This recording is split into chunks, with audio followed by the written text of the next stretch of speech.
So as many of you will know, I've just moved into a new house, and on the very first morning we woke up to this. Now this hasn't happened in like 5 years, so as you can imagine, no one's accustomed to driving on snow. Eventually it stopped snowing, the sun came out, we made some snowmen, but I really needed to get to the studio, and I figured the best way to do that would be on my electric bike. Yeah, you just got to be really careful, just taking it steady. I'm on the lowest power setting on the bike. I've got a light on the front so people can see me.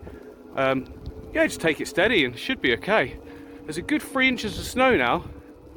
God, who would live out in the country, eh? Okay, so it's pretty crazy. I've just come all the way up the hill. Basically, if I stay on the fresh snow, the uncompacted snow, then I'm pretty much all good. Got my glasses on as well. For those of you who don't know, I wear glasses. I'm quite warm and toasty. Legs are a little bit cold though. But yeah, I think we're going to do this. So I just come down a massive hill, and what I've learned is, oh, I can't even see you. What I've learned, I've got icicles on my brow. What I've learned is as long as you don't sort of brake harshly, then you're all right. matey on that quad just said to me, "You're brave," and I said, "Ah, it's all right." Thing is, if you keep low power on the electric bike, then you got low torque and you don't spin up. It's just locking the brake, so you've got to press both front and rear brake gently, and then you don't slide on any ice. But it's a bit sketchy, but it's actually quite fun. I've made it to the studios, but you're never gonna guess what. I've done something so stupid. I've come all this way and I've not bought the right keys. I bought my wife's keys, so I can't even get in. But the main reason to come in is because there's no internet in my new house at the moment, but there is in the hallway at least, so I can upload videos for you guys, the things I do.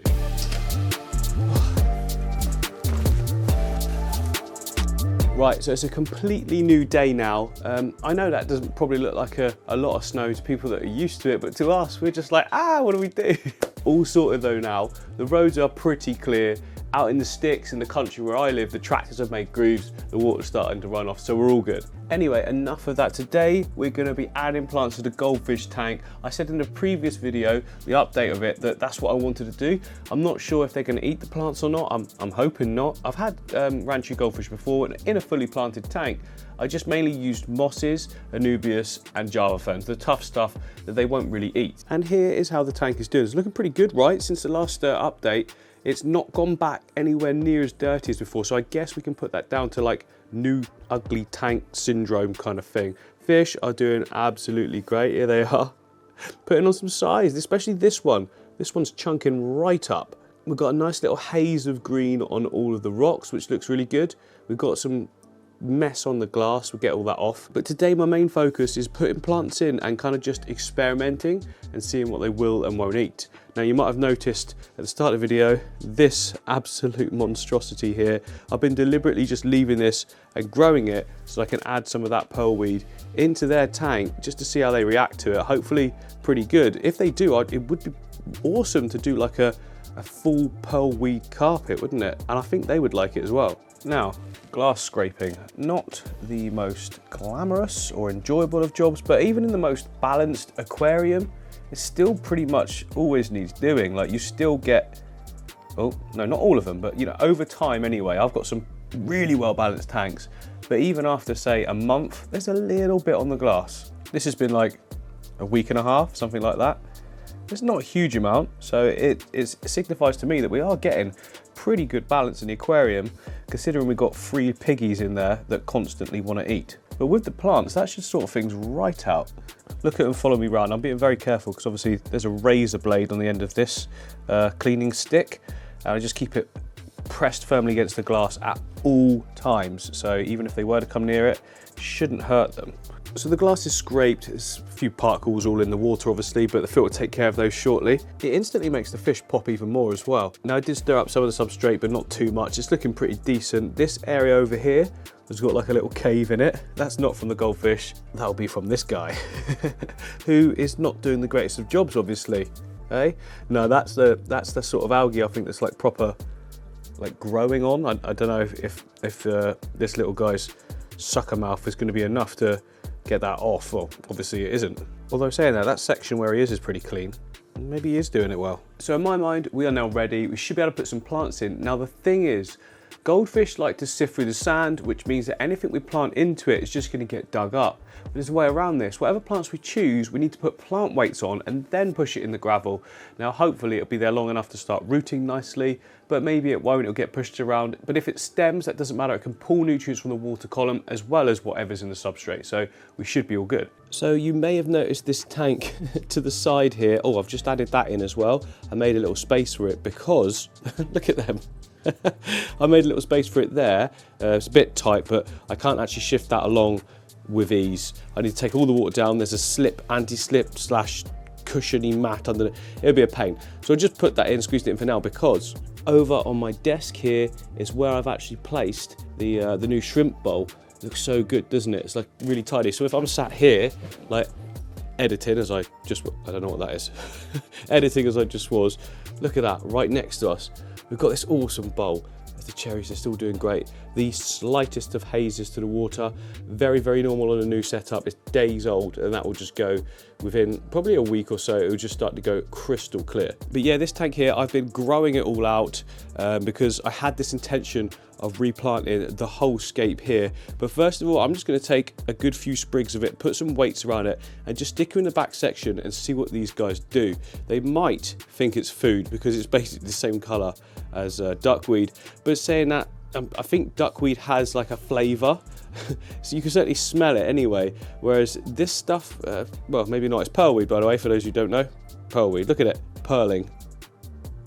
Okay, excuse me, guys. I'm literally just going to come in, pinch it together down there, twist it a little bit, and break it off with my fingers. And we have a sprig. Is it a sprig? Is that the right word? Do a couple. And I've got some little plant weights here. I could just bung them in the hole, pull it through a little bit, and that should stay put unless they sort of eat it and rip it up, in which case it doesn't matter anyway, does it? And there's number two. Now this will actually root into the substrate system as well if we just leave it. Okay, goldfish are quite inquisitive little guys, so if they're interested, they'll probably be on it quite quickly. They're probably going to eat the stuff that's broken off for sure. That looks ridiculous. Oh, that's getting battered by the filter there. Probably don't want to leave it there. Let's put it over here. Yeah, so this one in particular is going around and sort of mopping up all the little bits, which means, does he spit it out? No, he swallows it. So is that because it's easy to get to? But then once they've taken out of the water column, are they going to chew what's left? Only time will tell. Right, let's get some more plants in. So I've got loads of Anubias that we can put in there, a couple of bits of Java fern, I've got some crypts as well. Definitely going to stick those ones in. This is just a sort of temporary holding tank. And then over here we've got the ender tank, which, by the way, well, other than needing topping up, because it's right underneath the heater for this room, look. You get fast evaporation on this tank. That's about the only one that gets fast evaporation, but there are absolutely tons of babies in here. I'm not sure I'm going to pick, there you go. Look at that, middle of the shot. But they're not just there, they're everywhere, which is absolutely fantastic. Look, even more as well. So I've been feeding them quite like regularly. Like most tanks, I feed like every second to third day. But this one I've been feeding every day because of the babies. Now, I'll tell you what, here's what I do. First of all, I'm going to switch this blinking light off. Weird purple to it. And then we can top this up. No need for a water change on this tank, it's all good. There we go, all nicely topped up. Remember, there's no filter in this tank at all. Well, there is, the plant life you can see, which is growing absolutely fantastic with the system that I put in place of the topsoil and aquatic pond soil, some root tabs all crushed in there as well, and then it's capped off with the sand, and just look at this. Just look what you get, love it. Anyway, so the food that I've been feeding the babies, because they're so tiny, they need a tiny food, don't they? So I've basically taken the aquarium sinking pellets, grinded them up with a pestle and mortar, and what I've got is this ultra fine sort of powder. Some bits are slightly bigger than others, which is good because it feeds all the other fish as well. But oh, I so nearly dropped that. Yeah, so basically I just take a pinch like that, and then I put it in the water, hold it underneath, and just sort of do that so it goes everywhere. And that way there's really fine particles for the babies, which, there we go, you can see them all moving around, all picking it all off. Doing that every day, because obviously it's so tiny that anything they do eat goes sort of like straight through them, doesn't it? But they're getting good meals, they're going to be growing. Looks like we get a ton of survival rates because they're not being picked off by the enders, by the adults, which is great. Really, really good. I'm going to have hundreds and hundreds of them in no time, which is cool. New setups.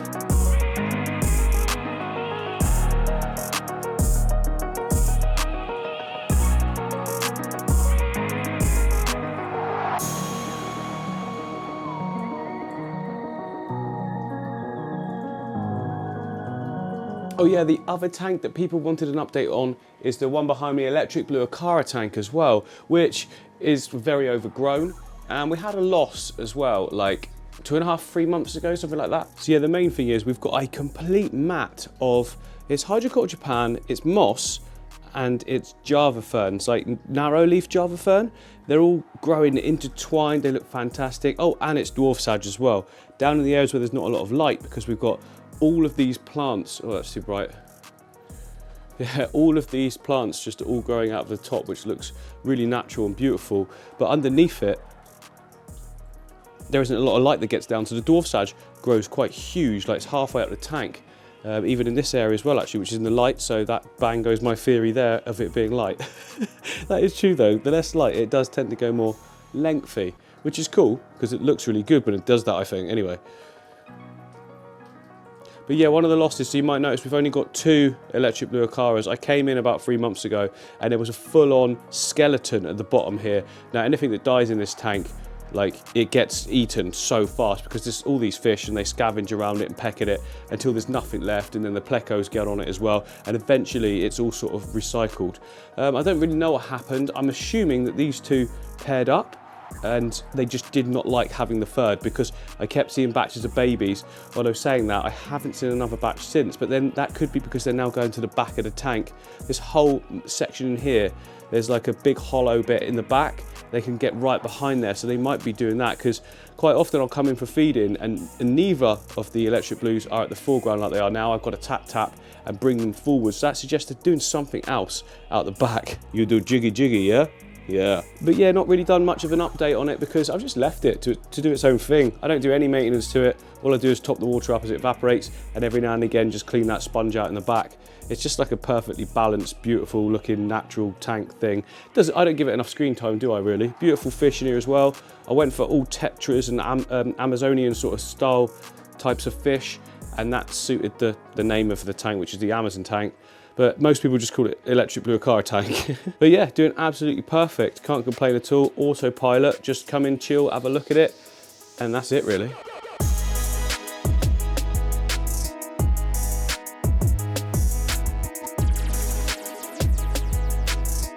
But anyway, back on to, sorry, I swear it's ADHD or something. I just get so sidetracked. It's really hard for me, not to complain, but like I really have to concentrate to stay on one thing. It's not a problem, it's just something I do, but or don't do, or have to do. So now it's time to add some more plants into this one and just see if they do eat or don't eat them. So far so good. It's been about half an hour since we first put in the pearlweed, and they've eaten the stuff that's in the water column, but they've not touched the plant itself, so fingers crossed we can keep that one. Oh, is it just me? Is it just me, or is a tank not a tank until there's some green in it? Like, that looks so much better already, just a couple of little bits in it. Let's just keep going though. And can someone please tell me what is wrong with my betta fish? Why have you got to get right down there? He'll just sit down there now and just sleep there. He always wants to dig into this pearlweed. So many times I've gone up to the tank and gone, oh no, he's gone, and then he'll just come out of nowhere. What are you doing? Why? Right, here's what I've managed to harvest. So we've got some Anubias petite. I'm expecting that to be absolutely fine. Some Bucephalandra, not sure, never put them with them before, but seeing as it's like a tough leaf plant, again, I'm not expecting it to chew that. We've got some trident fern here, Java fern trident, and some Bulbitis. Again, I think they'll be fine. Alternanthera renikiki, or something like that. I'm not sure, never put that with them before, so they could eat that. And we've got some Ludwigia palustria super red. Again, it's quite fine, but then they're not touching the pearlweed, so hopefully that'll be all right as well. Let's just get them in and see how we go. Okay, first one's Bulbitis. I'm going to sit that one just behind there. We're taking up space, of course, in the aquarium, but I'm going to try and keep stuff like quite compact together. I could make these smaller, of course, but I want to keep those pieces together in case I want to reuse in a different aquarium at a later date if this doesn't work, but I think it will. Altanamphra. Oh, I think we should have the Bus nice and proud here. Yeah. Anubias to, whoa, watch out. Anubias off to the side. Quite like this little area here that's just open, so I'm going to keep that as an open area. And then just some Ludwigia either side.